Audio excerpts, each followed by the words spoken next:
Hello, this is Miss Cat, and this is a video for English 9 students on Thursday, which is November 5th. And this is a video to review the autobiography assignment and what the requirements are for this assignment, and how to check your work for revising and editing, which we've done over the last week, and a video to show you how you will be graded on this essay. So, first, to review the basic requirements of this essay, you should have an essay written in a Google Doc that looks like this. And your essay should be a total of 8 paragraphs. The paragraphs come from the slideshow that you worked on the last couple weeks with your biography slides and the autobiography slides. You can also find a summary of the topics of each of those 8 paragraphs here in our Canvas page. So if you scroll down to assignment checklist, you can see all the different topics in each of the 8 paragraphs in your autobiography. So your autobiography should be 8 paragraphs long, and each paragraph should address the topic in this chart. Also, keep in mind that your paragraphs should be at least 5 sentences long. So, very basically, you should have an essay of 8 paragraphs written in a Google Doc, and all of these paragraphs are about yourself and your life and your hopes for your future. Over the last few weeks, we revised and edited our autobiographies. When we revised our autobiography, we made sure that those basic requirements were fulfilled. So we looked at our essays and made sure that we had 8 paragraphs. We made sure our paragraphs were in chronological order. So the first few paragraphs are about when you were born and when you were a child. Then your middle paragraphs were about your life presently, your life now. And the last 2 paragraphs of your essay are about what you hope for your future.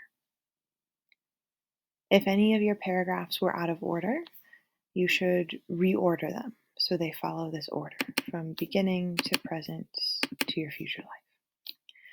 Each one of your paragraphs should have 5 or more sentences, and each of your paragraphs should have a topic sentence and a conclusion sentence. So these are big topics for revising.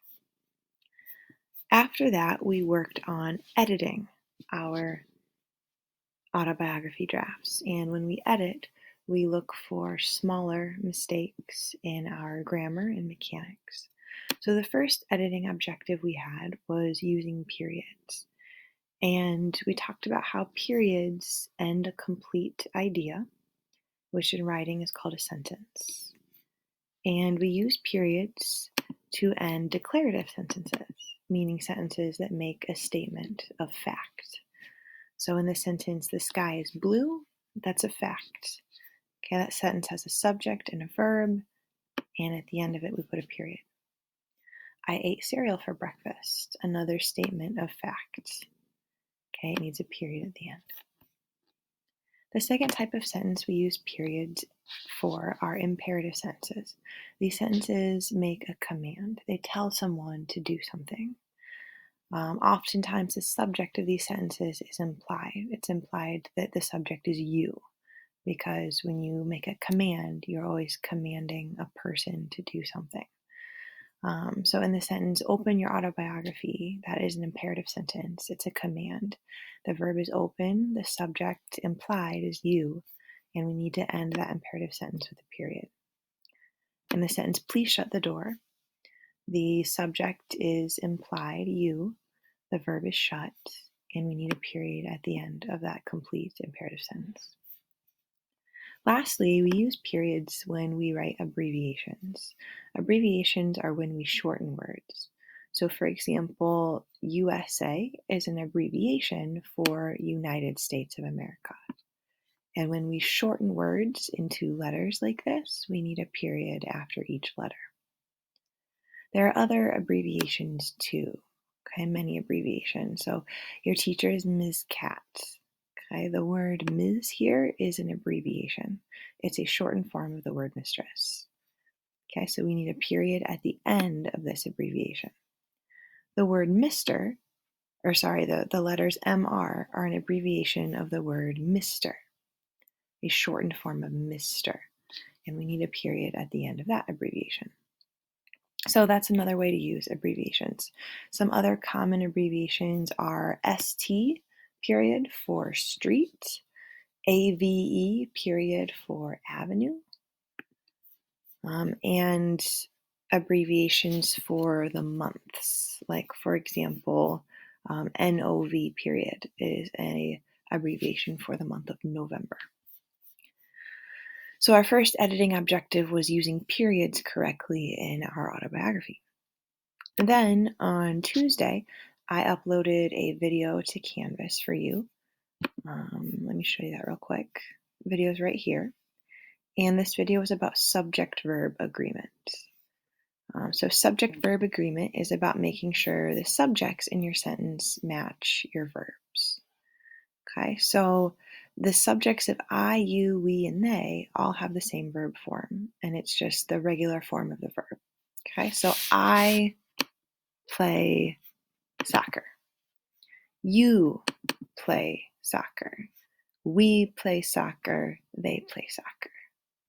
However, if your subject is he, she, or it, you need to add an S to the end of your present tense verbs.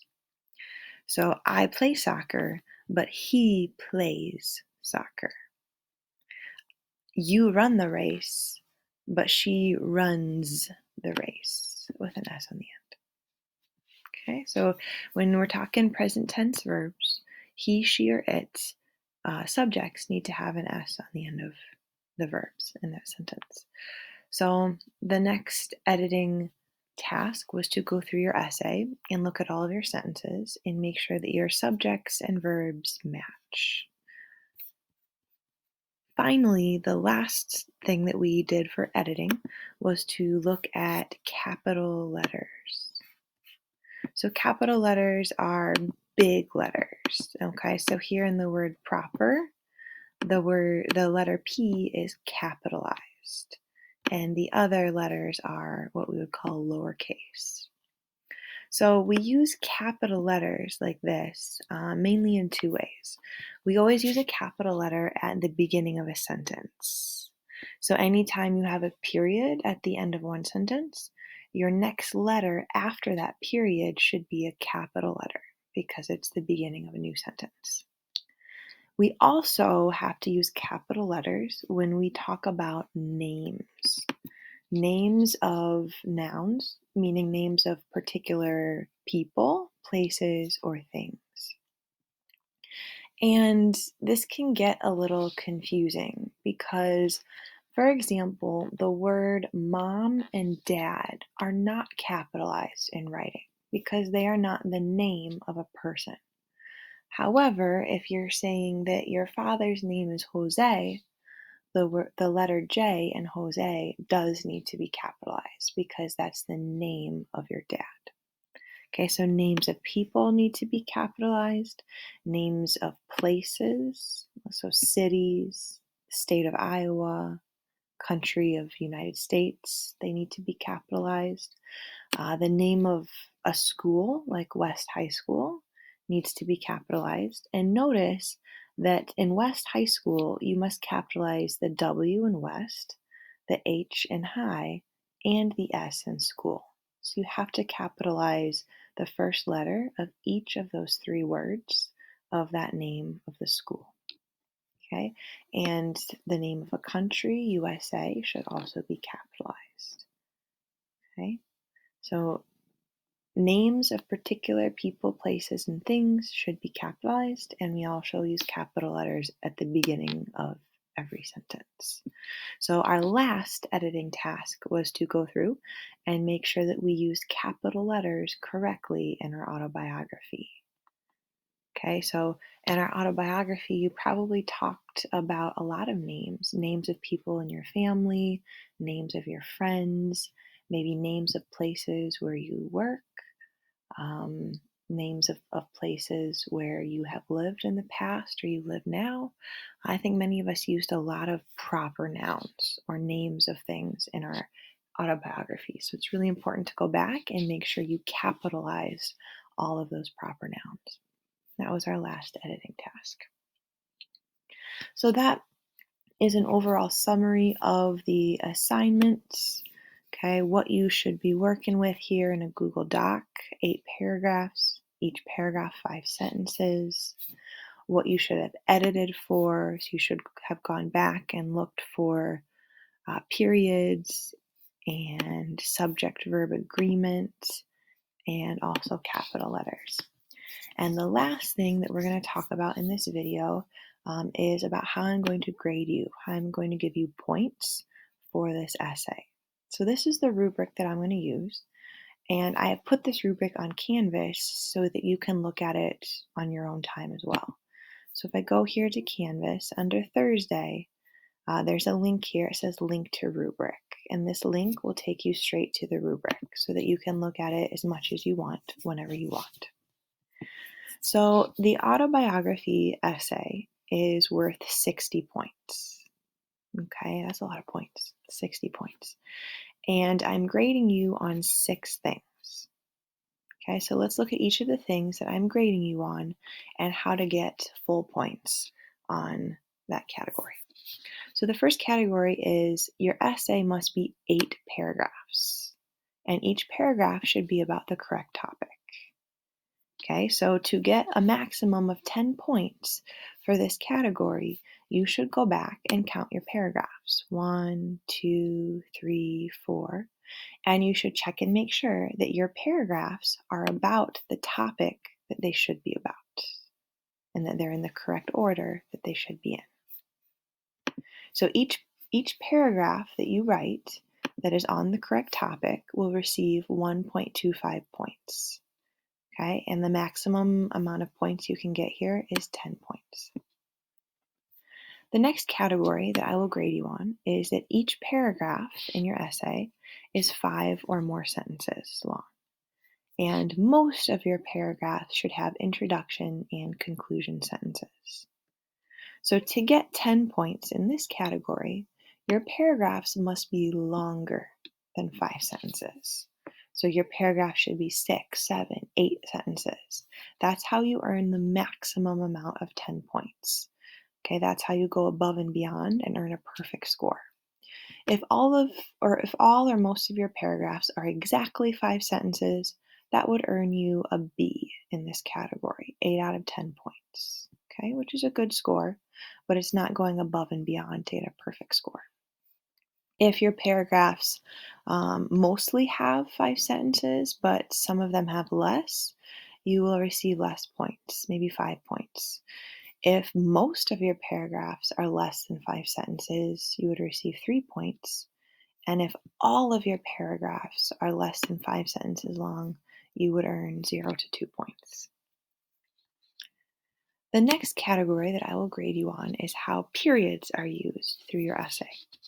So if you use periods completely correctly, you have a period at the end of every sentence, and you also have any abbreviations marked with periods. If you have no mistakes, you would receive a perfect score of 10. Okay, you can make from 1 to 5 mistakes and still get 8 out of 10. Okay, 5 to 10 mistakes will earn you 5 out of 10. 11 or more mistakes will earn you 3 out of 10. And if you just don't use any periods in your whole essay, that would get you 0 points. The next category is making sure subjects and verbs agree throughout the essay. So you use the correct form of the verb for the subject in your sentence. And if you do that perfectly in every sentence in your essay, you would receive 10 out of 10 points. Once again, 1 to 5 mistakes will get you 8 points. 5 to 10 mistakes will get you 5 points. And 11 or more mistakes will earn you 3 points. There's no amount here that would earn you between 0 and 2. The lowest score you would get is 3. The next category is capital letters. So if you capitalize each word at the beginning of every sentence, and you capitalize all your proper nouns, all the names of people, places, and things, then you would earn a perfect score of 10 out of 10. You can kind of see the pattern here, okay? I allow you the same number of mistakes in each category here for each of our editing categories, from periods to subjects and verbs to capital letters. So 1 to 5 mistakes, 8 points, 5 to 10, 5 points, 11 or more, 3 points, and if you don't use any capital letters at all, you would receive 0 points in this category. The last category that you will be graded on is the formatting of your essay. So formatting means how your essay looks. Okay, all the little details of how your essay looks. And on Friday, we will have a lesson in class where I will take you step by step through the formatting process.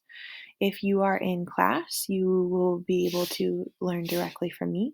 If you are learning from home, if you are in group A and you're learning from home, you will have to watch the video and make those formatting updates based on the video that I post on Canvas. The categories that I'm grading you on for formatting are a 12-point font size. So here in your essay, font should be size 12. The type of font should be something called Times New Roman. That's the font that you should always use for school assignments. So size 12, Times New Roman. Your essay should be double spaced. You can see that there are big white spaces between each line. Okay, so to do that, you would highlight everything and go up to this button right here and hit double. Okay, so double spaced. Your font should be in color black with no other colors. Your paragraphs should be indented. So an indent is a big white space in front of each paragraph. You achieve this space by using the Tab key on your keyboard. Okay, Tab key.